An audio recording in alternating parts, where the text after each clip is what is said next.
दो दादाजी। माफी दे दूं तेने? माफी मांगते तेने शर्म ना आ रही से? तने मैं कदे माफ न करने का।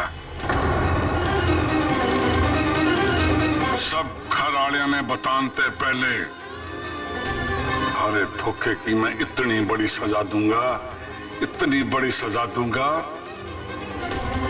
कि तू सोच भी ना सके। और वो सजा यो है कि तू इस घर ने छोड़ के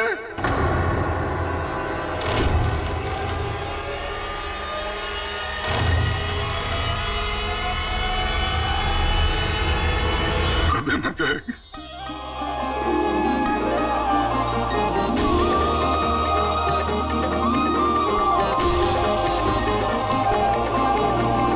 ना आज ना कल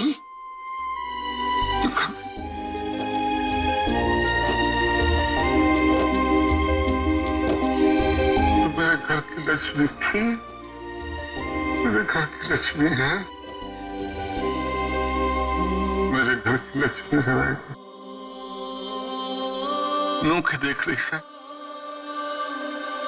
मैंने तारे को माफ कर दिया। तारा झूठ मैं भूल गया और भूलना भी चाहिए मैंने। इतनी पढ़ी लिखी छोरी होने के बावजूद तूने घर के संस्कारों को पूरा निभाया, घर की पूरी मान मर्यादा रखी, घर के हर सुख दुख में बराबर का साथ दिया। और तूने मेरी जान ना बचाई बेटा, अपने घर वाले की जान बचाने की खातिर तूने घर से जाना मंजूर कर ली।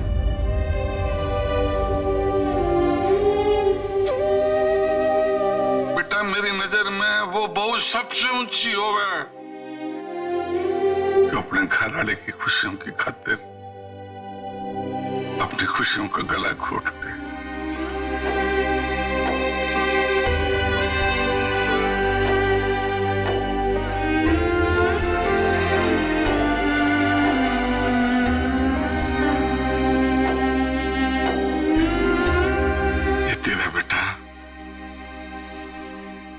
ईश्वर तो जय दुनिया की सब खुशियां दे और तू ही संस्कारों के भीतर रह के सबकी सेवा करती रहे। वादा करती हूँ दादाजी, आपको शिकायत का मौका कभी नहीं दूंगी। तू वादा मत कर, दुआ कर कि मैं सामू को मना लूं। कोई अच्छा वक्त देख के ना मैं सामू से बात करूंगा और तब तक किसी ने कानों कान खबर नहीं होनी चाहिए। मैं तेरी हकीकत जानू हूं। आज भी इन्हें भी ना बताइए। समझ के दिखा।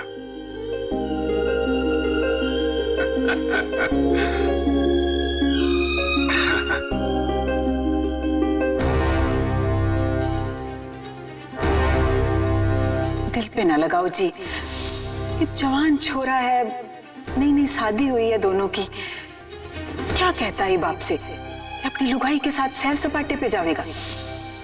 फिर आपकी कितनी शर्म करे। अब उसकी नादानी समझ के उसने माफ कर दो ना जी।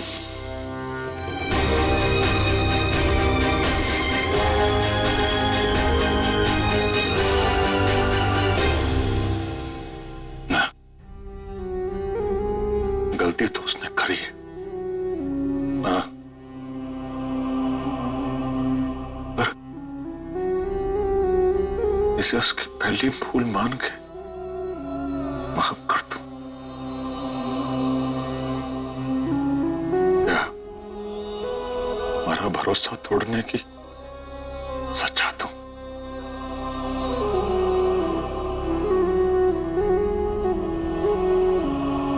समझ नहीं आ रहा क्या करूं। आज से पहले किसी फैसले के पहले मुझे इतना सोचने की जरूरत नहीं पड़ी।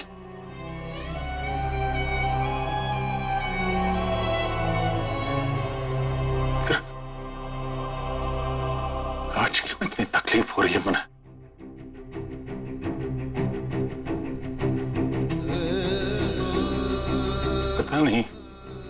पता नहीं ऐसा क्यों लग रहा है मने, जैसे इस घर की खुशियों को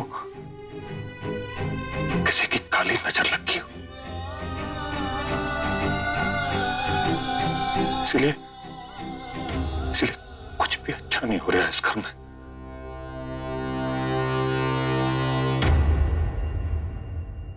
ले बेटा, चाय पी ले।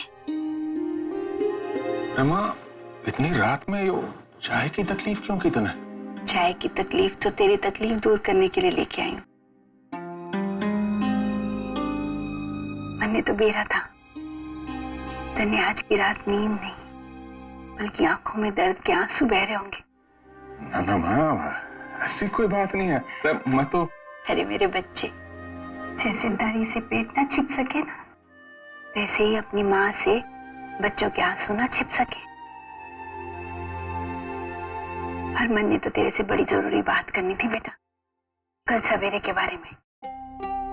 अच्छा, चल पहले आराम से बैठ, फिर बता। बैठ। ये बता, क्या बात करनी है तेरा? सामू, जब से तूने अपने बापू की सलामती की खबर दी ना मन्ने, बेटा तभी से हमारे मन में सत्यनारायण की पूजा कराने का मन उठ रहा है। देख बेटा, वैसे भी कितना वक्त हो गया इस घर में कोई पूजा पाठ ना हुआ। शायद यही कारण है, इस घर में जरूर कोई काली नजर पड़ गई है। रामू, तू तो देख ही रहा ना घर का हाल क्या हो रहा है बेटा। कितना बुरा वक्त चल रहा है बेटा।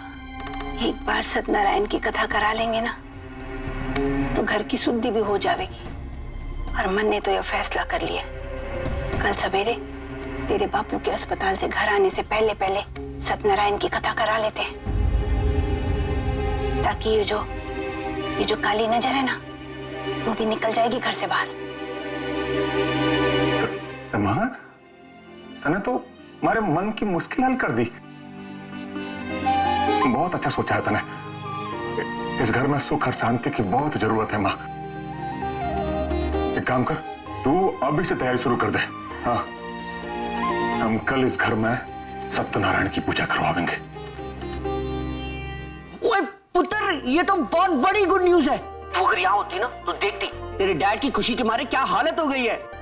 पुत्र, सच में रब का शुक्र है, इतने दिनों बाद इतनी अच्छी खबर सुनने को मिली है।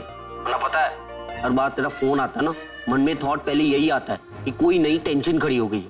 डैड, अब टेंशन की कोई जरूरत नहीं है। हाँ पुत्र, अब देख, अब दद्दू श्याम सुंदर जी को सब कुछ बता देंगे, फिर तुझे किसी से डरने की जरूरत नहीं है, कोई टेंशन लेने की जरूरत नहीं है, खासकर वो तेरी भूतनी जैसी बुआ से। डैड, वो जैसी भी है मेरी बुआ सास है, कोई भूतनी वूतनी नहीं है। वो करेक्ट पुत्र, वो भूतनी भी उससे अच्छी होती है। डैड, फिर वही बात।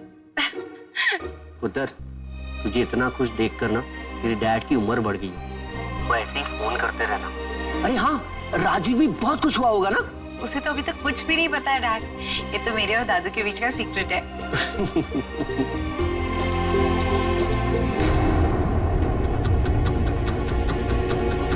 लेकिन तू उसी के मोबाइल से फोन कर रही है।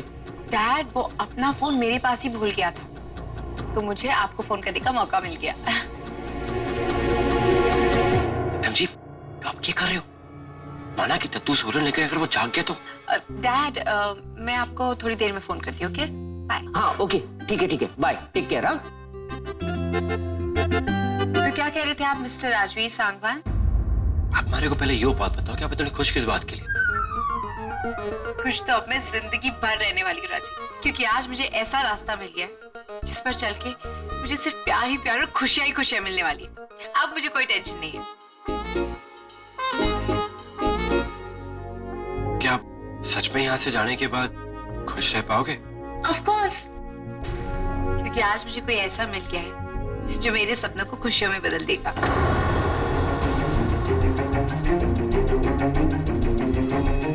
कौन? मैं।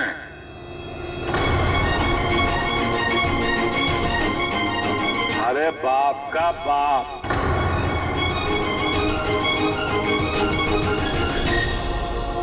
बेटा तेरे तक गई थी ना ये बात, किसी ने पता नहीं चलनी चाहिए, राजवीर ने भी नहीं। अरे पेट में बात ना पचती, तो दादी की तरह सर, दादी की तरह। जो माफ कर दीजिए ना दादाजी, अगर राजवीर को नहीं बताती तो अकेले ये खुशी कैसे जी पाती, मुझसे रहा ही नहीं गया। तुम्हें इतना सरप्राइज क्यों लग रहे हो राजवीर? मैंने दादाजी को अपनी पूरी सच्चाई बता दी, और जैसे ये मान गए हैं वैसे ही ये ताऊ जी को भी मनाने वाले हैं। इन्होंने मुझसे प्रॉमिस किया है।